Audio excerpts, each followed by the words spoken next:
Meenakshi YouTube channel చూస్తున్న వారందరికీ ధన్యవాదములు. నమస్తే. చాలా వీడియోలు చేసి పెడుతూ ఉన్నాను. మరి నచ్చినట్లయితే లైక్ చేయండి, షేర్ చేయండి, సబ్స్క్రైబ్ చేయండి. జాతకానికి రాహుబలం ఉందా లేదా? అట్లాగే రాహు మహర్దశ జరుగుతున్న వారు ఇబ్బందులు పడుతూ ఉన్నారా? మరి ఏమి చేస్తే చిన్న చిన్న ఉపాయాలు, పరిహారాలు జీవితం స్థిరత్వం వస్తుంది? 1. జన్మలగ్నం నుండి రాహువు 3వ స్థానం, 6వ స్థానం, 10వ స్థానం, 11వ స్థానంలో ఉంటే రాహుగ్రహం బాగున్నట్టు లెక్క. మరి ఆ స్థానాలు ఆ రాశి అధిపతి లగ్నానికి శుభుడైతే ఇంకా వెరీ గుడ్. ఇంకొకటి, రాహు లగ్నానికి ఇలాగా తృతీయ, షష్ఠ, దశమ లాభస్థానాలు అంటే ఉపచయాల్లో ఉంటే పైన రాసులు అవ్వాలి. ఏది? మిథున, కన్య, మకర, కుంభ, వృషభ రాశి కూడా పర్లేదు. వృషభ రాశి, కన్యా రాశి, మకర రాశి భూతత్వపు రాశి, చాలా ఫేవరబుల్ ఇస్తారు. ఆ రాశులు అవ్వాలి. అయ్యి ఆ రాహు మహర్దశ సుమారు 42 సంవత్సరాలకు ప్రారంభమైతే మంచిది. 100%. చిన్నప్పుడు వస్తే మరి ఇబ్బందుల్ని ఎంతో కొంత పడాల్సి ఉంటుంది రాహు మహర్దశ వల్ల. 2. తృతీయం, షష్టమంలో రాహు ఉంటే కుజగ్రహం జాతకంలో బాగుండాలి. కుజుడు బలంగా ఉండాలి. బలంగా ఉండడం అంటే లగ్న పంచమ భాగ్యాధిపతి అవ్వాలి. మరి 10వ స్థానంలో ఉంటే బుధగ్రహం బాగుండాలి. 11లో ఉంటే గురుగ్రహం బాగుండాలి. ఇంకా రాహుగ్రహం, కేతుగ్రహం ఇద్దరు సమసప్తకాల్లో ఉంటారు. రాహు మహర్దశలో పుట్టిన వాళ్ళకి కేతు మహర్దశ వస్తుంది. కేతు మహర్దశలో పుట్టిన వాళ్ళకి రాహు మహర్దశ వస్తుంది. మరి మిగతా జన్మజాతక చక్రంలో నక్షత్రం బట్టి ఆయా దశలు వస్తూ ఉంటాయి. ఇంకా రాహు కానీ కేతువు కానీ జాతకంలో ఒక్కరే ఉండాలి. ఏదైనా గ్రహాలతో ఉంటే ఆ గ్రహాలు పీడింపబడతాయి. అవి జన్మలగ్నానికి శుభులైతే మరీ ఇబ్బంది. అదే జన్మలగ్నానికి తృతీయాధిపతి, సప్తమాధిపతి, లాభాధిపతి అయితే ఇది కామత్రికోణం కాబట్టి రాహుతో కానీ కేతువుతో కానీ తృతీయ, సప్తమ లాభాధిపతులు కలిసి ఉంటే చాలా జాగ్రత్తగా ఉండాలి ఆ దశ వచ్చినప్పుడు. ఎందుకంటే కామత్రికోణం అంటే కోరికలు. రాహు అంటేనే అమితిమీరిన కోరికలు. మరి అవి మితిమీరకుండా చూసుకోవాలి. ఇంకా పిల్లవాడు, చిన్న పిల్లలు ఉంటారు, ఆడపిల్లలైనా మగపిల్లలైనా, సుమారు 15 సంవత్సరాల నుంచి రాహు మహర్దశ వచ్చిందనుకోండి, చాలా జాగ్రత్తగా చూసుకోవాలి. ఎందుకంటే ఇప్పుడున్న ప్రపంచంలో ప్రజెంట్ కాలంలో ఇదంతా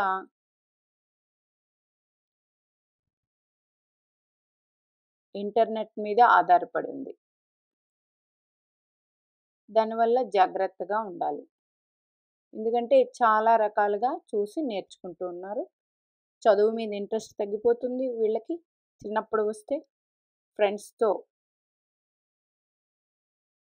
బాగా తిరగడం, దానివల్ల రాహు ఉన్న రాస్యాధిపతి బట్టి మళ్ళీ ఎంత మేరకు ఈ వ్యక్తికి బాగుంది, ఎంత మేరకు రాహు ఇబ్బంది పెడుతున్నాడు అనేది రాస్యాది బట్టి తెలిసిపోతుంది.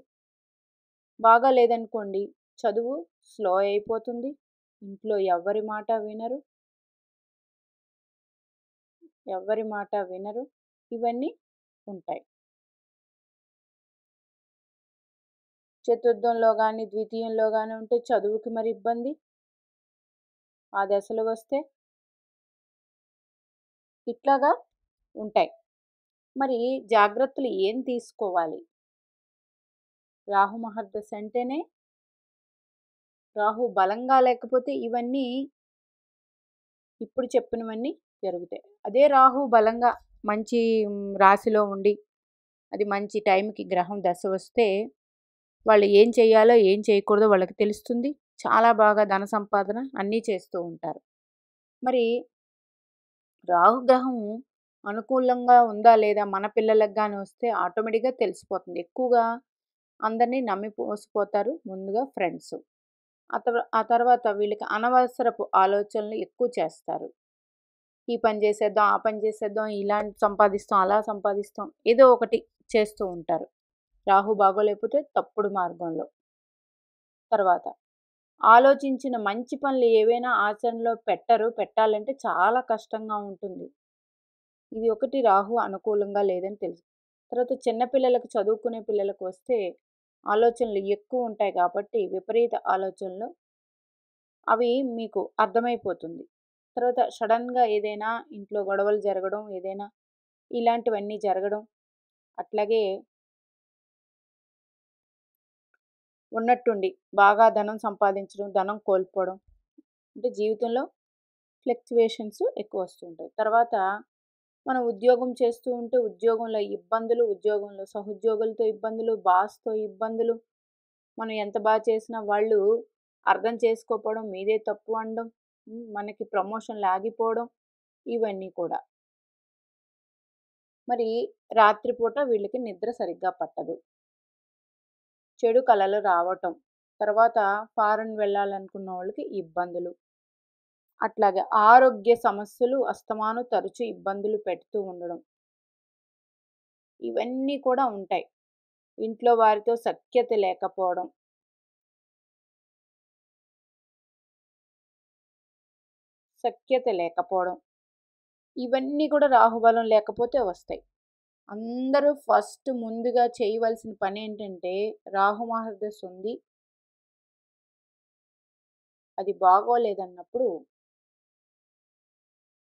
మౌనంగా ఉండడం ప్రధానం. ఎంత మౌనం, మరి చిన్నపిల్లలంటే అది పాటించరు, పెద్దవాళ్ళు అనుకోండి పాటించగలరు, మౌనంగా ఉండాలి. రోజు రాహుకాలంలో ఉంటే మరీ మంచిది. రోజు రాహుకాలం వస్తుంది కాబట్టి ఆ కాలంలో ఉంటే మరీ మంచిది. 2, తర్వాత చేయాల్సిన పని ఎక్కువ దుర్గా ఆరాధనలో ఉండడం మంచిది. అట్లాగే సాయంకాలం కాలభైరవ అష్టకం చదువుకోవడం మంచిది. అట్లాగే వరాహలక్ష్మీ నృసింహస్వామిని నేను లాస్ట్లో రాసి ఉన్నాను. శ్రీ వరాహలక్ష్మీ నృసింహస్వామిని ఆరాధించడం మంచిది. రాహువు అనుగ్రహం లేని వాళ్ళు వరాహ లక్ష్మీ నృసింహస్వామి వారిని ఆరాధించాలి. ఆరాధించినట్లయితే మీకు ఆటోమేటిక్గా తెలిసిపోతుంది. అలాగే కాలభైరవాష్టకం సాయంకాలం చదువుకోవడం. ఎప్పుడు అమ్మవారి కుంకుమ, ఏదైనా గుళ్ళో ఇచ్చిన అమ్మవారి కుంకుమ, పూజ చేసిన కుంకుమ ఉంటుంది కదా, అది నుదుటిన ధరిస్తూ ఉండాలి. అట్లా చేస్తే ఆటోమేటిక్గా రాహు అనుగ్రహం కలుగుతుంది. అట్లాగే ఎప్పుడు మంచం దగ్గర నీళ్లు పెట్టుకుని నిద్రపోయి ప్రొద్దున లేసి అవి బయట పడేయాలి. అట్లాగే నిద్రపోయే ముందు శివారాధన చేసి పడుకోవాలి. అట్లాగే బొగ్గు ఉంటుంది రాహుకిది, అది కూడా దిష్టి తీసి నీళ్ళలో వేయాలి. ఇవన్నీ విపరీత ఆలోచనలు ఉన్న వాళ్ళకి చేసే చిన్న చిన్న చిట్కాలు, చెడు ఆలోచనలు. అట్లాగే శివాలయంలో రాహు దగ్గర ఆదివారం రోజు పెట్టండి. సాయంకాలం 4:30 నుంచి 6 గంటల లోపు రాహు దగ్గర, రాహుకేతువులు ఉంటాయి కదా, నవగ్రహాల్లో దీపం పెట్టి నైవేద్యం పెట్టి ప్రదక్షిణ చేసి శివదర్శనం చేసుకుని ఇంటికి వస్తే మంచిది.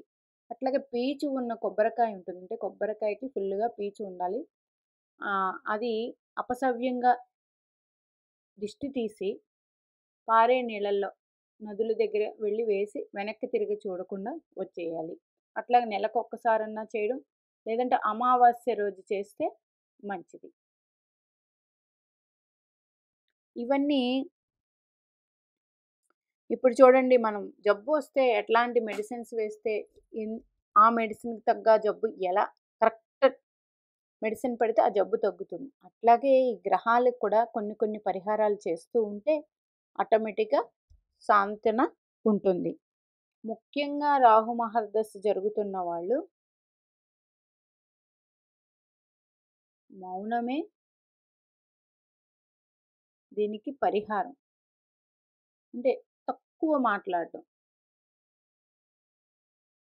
తక్కువ మాట్లాడితే మంచిది. ఎందుకంటే మనకి రవి నుంచి శని భగవానుడి వరకు గ్రహాల ఒక ఎత్తు, రాహుకేతువులు ఒక ఎత్తు. ఎందుకంటే ఇవి షాడో ప్లానెట్స్. అంటే వీటికి ఏ గ్రహానికి ఏ 12 రాశులు ఏ రాశికి ఆధిపత్యం లేదు. ఒక్క రోజు మాత్రం రాహుకాలం, కేతుకాలం మాత్రం ఇచ్చారు ఋషులు.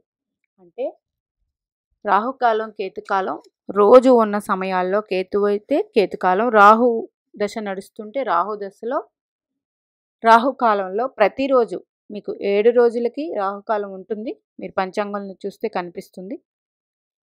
మరి చిన్నపిల్లలతో ఇది చేయించలేము. పెద్దవాళ్ళయ్యి మనకన్నీ తెలుసుండి ఏ పూజ చేయండి, మాకు ఏదీ రాదు, ఏదీ నమ్మకం లేదనుకున్న వాళ్ళు ఒక్క మౌనం పాటించి మౌనంగా ఉంటే ఆ రాహుకాల సమయంలో మీకు ఉద్యోగంలోనే ఇబ్బంది వస్తుంది. ఆ టైంలోనే మౌనంగా ఉండండి. ఆ టైంలోనే అందరూ విసిగించడానికి, మాట్లాడించడానికి ఇట్లాంటివన్నీ మనకి రాహుబలం లేనప్పుడే వస్తూ ఉంటాయి. అవన్నీ చేసుకోవాలి. తర్వాత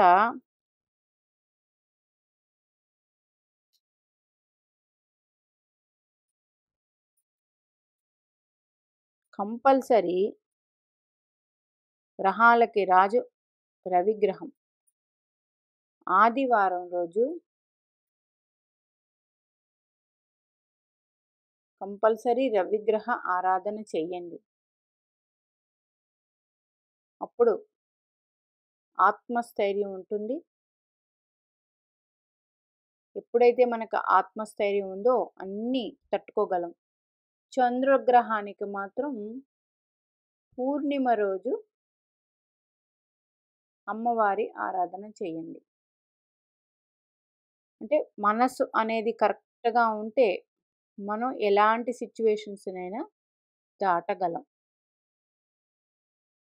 ఇవన్నీ చెప్తూ ఉంటే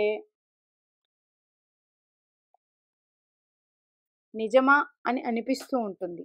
కానీ అది ఆచరణలో పెట్టి సాధన చేస్తూ ఉంటే భగవంతుడు మనకి ఎంత భగవంతుడిని ప్రార్థించుకుంటే భగవంతుడు మనకి ఇవ్వలేనిదంటూ ఏది ఉండదండి. అయితే మన భగవత్ ప్రార్థన అంటే కోరిక అనేది అది సరైన కోరిక అయితే ఆయన ఆటోమేటిక్గా తీరుస్తారు. ఇప్పుడు రాహుబలం లేదు, ఇన్ని ఇబ్బందులు పడుతున్నాం, తండ్రి మీరే నాకు శరణం అని చెప్పి ఇప్పుడు చెప్పిన పరిహారాలే కానీ పూజలే కానీ అట్లాంటివి చేస్తూ ఉంటే ఆటోమేటిక్గా జీవితంలో స్థిరత్వం వస్తుంది. అందుచేత గోచారంలో కూడా అందుకే రాహుబలం కేతుబలం కంపల్సరీ చూస్తారు. ఎందుకు అంటే ఎక్కువ నెలలు ఒక రాశిలో ఉండేవారు శని భగవానుడు, గురుడు, రాహుకేతువులు. మరి ఈ 4 గ్రహాలు ముఖ్యం. గోచారంలో కూడా ఈ 4 గ్రహాలని చూస్తారు. అట్లాగే రాహుబలం ఉంటే ఎలాంటి మాయలో పడము. ముందుగా రాహుబలం లేని వాళ్ళు మాయలోనే ఎక్కువ పడతారు. మాయ అంటే అవతలి వాళ్ళు మనకి ఏంది చెప్పినా అది నిజమే అని నమ్మేస్తాం. నమ్మితేనే కదా మనం మాయలో పడినట్టు. అంటే 1కి 2 సార్లు ఇంట్లో వాళ్ళతో చర్చించుకోవడం, మాట్లాడడం అలాంటివన్నీ చేస్తే అర్థమైపోతుంది అవతలి వాళ్ళు మనకి ఏం చేస్తున్నారనేది. రాహుబలం లేని వాళ్ళకి కూడా ఆటోమేటిక్గా అలాంటి వ్యక్తులే తగిలి ఇబ్బంది పెడుతూ ఉంటారు. మరి అది భగవంతుడి దగ్గర మనకు శరణ చొచ్చితే ఆటోమేటిక్గా ఆ భగవంతుడు అనుగ్రహం కలుగుతుంది. మీనాక్షి దేవి ఆశీస్సులు మనందరి మీద ఉండాలని కోరుకుంటూ నమస్తే.